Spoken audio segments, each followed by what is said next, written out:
ஆண்டவராகிய இயேசு கிறிஸ்துவின் விலையேறப்பட்ட நாமத்தினாலே கர்த்தருடைய ஆவியானவர் கொடுத்ததான ஏஜே பவர் மினிஸ்ட்ரி ஊழியத்தின் சார்பிலே அன்பின் நல்வாழ்த்துக்களை தெரிவித்துக் கொள்கிறேன். எனக்கு அருமையானவர்கள், எப்படி இருக்கின்றீர்கள்? ஒவ்வொரு நாளும் நிகழ்ச்சியை இணையதளத்தின் மூலமாய் காண்கின்றீர்கள். உங்கள் உறவுகள் நண்பர்களுக்கு சொல்லுங்கள்.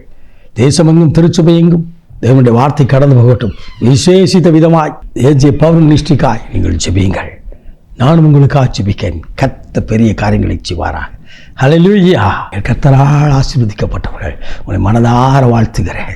போகட்டும். இன்றைக்கு கர்த்தர் கொடுத்த வார்த்தையை நாம் தியானிக்க போகிறோம். கிருபை அளிக்கிறார்.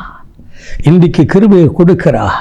யாக்கோப் 4ஆம் அதிகாரம் 6வது இறைவார்த்தை சொல்கிறது, பெருமை உள்ளவனுக்கு தேவன் எதிர்த்து நிற்கிறார், தாழ்மை உள்ளவனுக்கோ தேவன் கிருபை கொடுக்கிறார். தாழ்மை தாழ்ந்து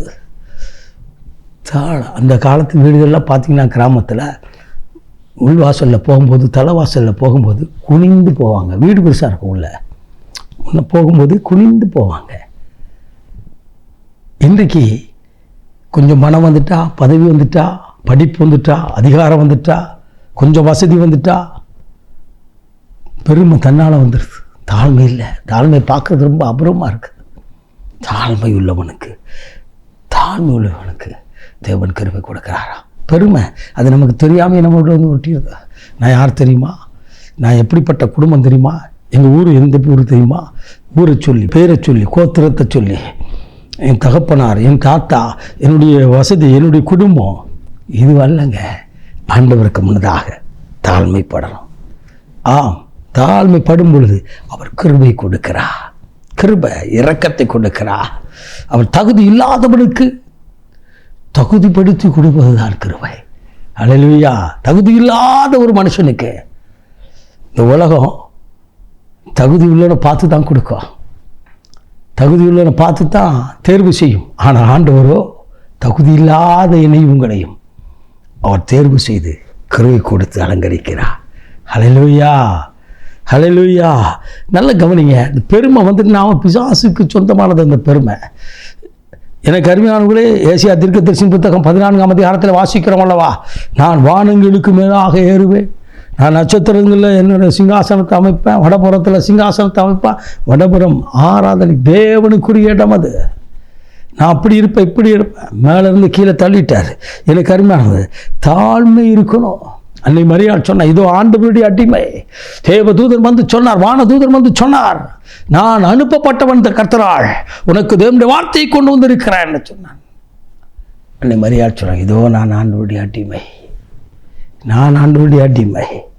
எனக்கு அருமையார்களே, தன்னை தாழ்த்தினார்கள். நீங்களும் நான் எப்படி இருக்கிறோம்? தாழ்த்து பாருங்க. தாழ்மைப்படுவது வேறு, தாழ்வு மனப்பான்மை வேறு. தாழ்வு மனப்பான்மை அல்ல, தாழ்ந்து போகணும், விட்டு கொடுத்து போகணும். ஆண்டவர் சமூகத்தில் நின்று ஜெபம் பண்ணும்போது இருக்கிற தாழ்மை மற்றவங்க கூட பேசும்போது இல்லையே. நம்ம கூட பிறந்தவங்க கூட நம்ம என்ன எப்படி இருக்கிறோம்? பெருமை, குடும்பத்தில் பெருமை.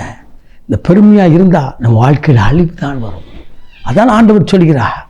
அவர் பாருங்கள், எனக்காக உங்களுக்காக பிதாவின் சத்தத்திற்கு கீழ்ப்படிந்து அவர் தன்னை தாழ்த்தினார், வெறுமையாக்கி சிலுவையிலே வெளியரங்க கோலமாக்கி தன்னையே தாழ்த்தி, வேதம் தன்னையே தாழ்த்தி. இயேசு எப்படி இருக்காருன்னா அவருடைய பிள்ளை நீங்களும் நானும் எப்படி இருக்கணும்? தாழ்த்தி பாருங்க, அவர் உயர்த்துவா. நீங்கள் உயர்த்தன்னு சொல்லண்டா. யோசிப்பு பிரச்சனையோட, யோசிப்பு சகோதரர்லாம் தள்ளப்பட்டு தூக்கி எறியப்பட்டு அடிமையாக போய் சிறைச்சாலைக்கெல்லாம் போய் அந்த இடத்துல கூட வாய் தராமல் இருந்தான். ஆண்டவரின் கூட இருக்கிறார், அவ்வளோதான். ஆனால் ஒரு நாள் வந்தது அவனுக்கு உயர்த்தினவர். இன்றைக்கு உங்களை உயர்த்த ஆயத்தமாக இருக்கிறார். எந்த இடத்துல தலை குனிந்து, எந்த இடத்துல தள்ளப்பட்டு, எந்த இடத்துல உதாசீனப்பட்டு கலங்கி கண்ணீர் வடிக்கின்றீர்களோ அதே இடத்துல என் அன்பு தாயை, தகப்பன, பெரியமான தங்கச்சி, அன்பு தம்பி, உங்களை ஆண்டவர் உயர்த்த போகிறார். என்றோ ஒரு நாள் அல்ல, இன்றைக்கு கர்த்தர் உயர்த்தணும். ஆண்டவருக்கு முன்னால் நின்று பாருங்க. ஆண்டவரே, என்னை தாழ்த்துகிறேன், கிருபை தாருங்கள், பரிசுத்தாவின் வல்லமை தாருங்கள், பரிசுத்தாவின் வரங்களை தாருங்கள். ஆண்டவரே, என்னை தாழ்த்திரண்டு ஒப்புக் கொடுங்கள். இந்த நாளிலும் கர்த்தர் அப்படிப்பட்ட கிருபைகளை உங்களுக்கு தகப்பன் கொடுக்கிறார். தகப்பன் பிள்ளைக்கு இறங்கு போல் அவர் இறங்குகிறார். நாம் ஜெபிப்போம்மா. மகா பரிசுத்தம் உள்ள தகப்பனே, இந்த அற்புதமான வேலைக்காய் ஸ்தோத்திரிக்கிறோம். தகப்பனே, இன்றைக்கும் தாழ்மையான உள்ளம். தகப்பனே, உங்கள் முன்னாடி எப்படி தாழ்மையாக இருக்கணும், அதுபோல் உலக ஜனங்களுக்கு மத்தியிலும் உறவுகளுக்கு மத்தியிலும் தகப்பனே தாழ்மையான உள்ளத்தை எங்களுக்கு தாங்க. நீங்கள் கிருபை கொடுத்து நடத்துங்க. ஒவ்வொரு மேலும் அந்த கிருபை இருப்பதாக இயேசுவின் மூலம் பிதாவே. ஆமென். ஆமென். God bless you.